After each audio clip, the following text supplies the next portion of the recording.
What's up guys, it's Kenpai here. In this video you're going to get to hear my voice again for once, because it's quite the important subject in the Forza drifting community. Especially for those like me who are eager to prove themselves that they are one of the best in this nowadays somewhat niche genre of motorsport. So what is this video about, you might ask?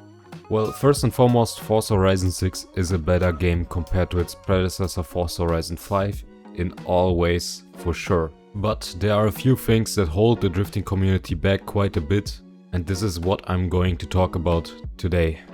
If you have anything else to add for this video to maybe help out the devs with interesting ideas, feel free to put them in the comments. Alright, let's begin. Drift zones, don't you love them? It's the OG competitive playground that drifters got in Horizon 3. Although they were never perfect, they were there, and that's what really matters. But in this game, I really don't know what the devs were thinking.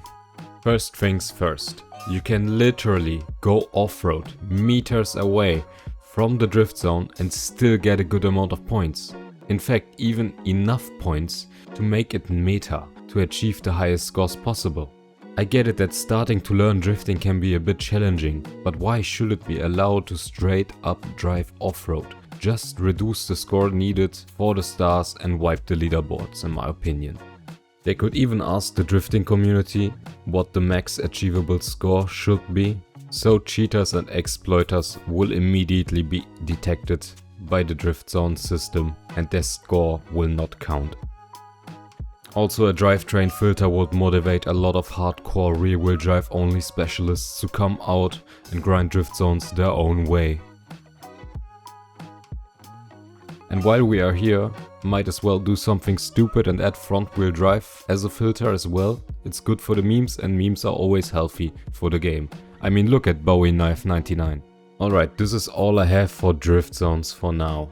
If you have anything else to add, make sure to do so in the comments.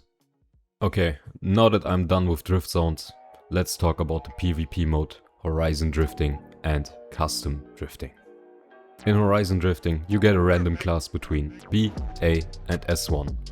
The information for Horizon Drifting even says that it has also drivetrain restriction, but this is not true. You can always choose whatever drivetrain you want, which is completely unfair for those who really enjoy rear-wheel drive or don't really like all-wheel drive, which is weird because it's the only way to gain wins for the drifting leaderboards. And yes, custom drifting does not count, since you can choose the filter for classes and drivetrain. Since all-wheel drive is way better, consistent and easier to score high amounts of points with compared to rear-wheel drive, shouldn't there be at least a chance for them to win consistently? In my opinion, there should be a class and drivetrain filter for Horizon Drifting.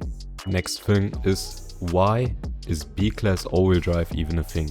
This is literally for all drifters, even the all-wheel drive mains, just boring. You're basically forced to drive an old car with vintage tires and as much power as possible if you wanna score well in that mode. A lot of people from my community would love to get S2 added instead. Personally, I can only agree with that, as it would allow us to use a way bigger variety of cars and builds in this game. About the tracks, I have to address the issue that curbs don't give you points at all if you are on them with 1 pixel of one of your tires. But at the same time, you could literally just go off-road, unless it's winter, because snow somehow does not count. Unless it's like a dirt road, then it still counts, and you will continue receiving points while off-road. So curbs could technically destroy potential record runs in an instant, which is highly frustrating to deal with. Some tracks need a little timer adjustment in my opinion, especially the highway one needs like 7 or 8 minutes instead of 5, so we can get consistent 2 laps if needed. I personally also really hope that there will be new tracks added here and there over the lifespan of the game, and this time not just sprints that have an impact on online racing. It would be really cool if we get like more Tokyo circuits or something, especially like tracks with a lot of corners and not just very straight focused tracks. And now for the really worst thing in this mode, the one thing that needs to be fixed ASAP. The bug where a person isn't correctly loaded in the lobby with everyone else aside from 1 to 3 other players, which instantly triggers a countdown of 30 seconds, puts the wrongly loaded players at first few positions with 0 points, unable to lose their positions, and then the event ends. It says Drift Adventure for some reason, which was the name of the game mode in Horizon 4. And it's highly likely that this continues until everybody leaves the lobby.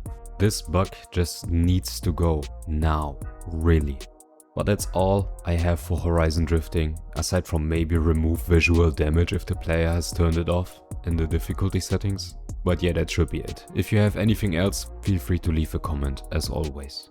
Then I have one more minorish thing, which is that only a few selective trucks have access to drift springs, which is honestly kinda sad since they can look kinda cool while drifting and super clean honestly with the drift springs, and it feels a bit different to the usual drift car. So I hope this will be added soon as well.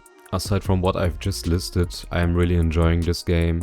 It feels very fresh and much bigger than Horizon 5. Hopefully it all goes well and we get the happy ending this time. Anyway, let me know what you think in the comments. Check out my socials if you want. If you want to play with me, feel free to check out my Twitch as well. Everything is in the description. Subscribe and have a nice day. Take care.